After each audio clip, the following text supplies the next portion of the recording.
Night has fallen silently over Portland, but the city remains awake.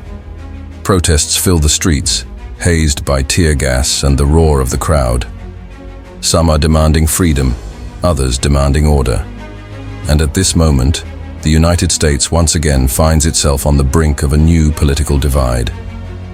It all began with a federal judge in Oregon unexpectedly halting the president's plan to deploy the National Guard to Portland. Judge Karin Immergut, appointed by Trump himself, declared that the city was not in a state of insurrection, meaning the president had exceeded his authority. Immergut bluntly stated that the protests in Portland, despite isolated outbreaks of violence, do not threaten constitutional order. Trump's attempt to federalize the state's National Guard is a move that, in her words, blurs the line between civil and military authority. The White House immediately appealed the ruling, but it had already sparked a furor. In Portland, crowds of protesters gathered outside the ICE immigration office. Some supported the president's actions, while others called them abuse of force. Federal agents used pepper bullets, flashbang grenades, and tear gas to disperse the protesters.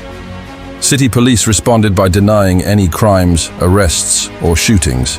While the court was deciding Oregon's fate, another city, Chicago, was on the brink of military escalation.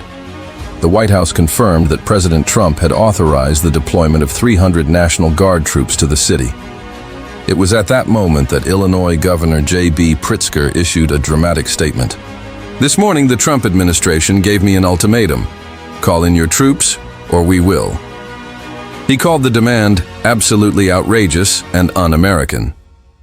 Meanwhile, the situation in Chicago was already spiraling out of control.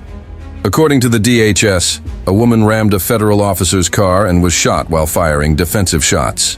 She was later identified as Marimar Martinez, an activist previously linked to anti-federal posts. She was detained by the FBI after being released from the hospital, along with another man, Anthony Santos Ruiz.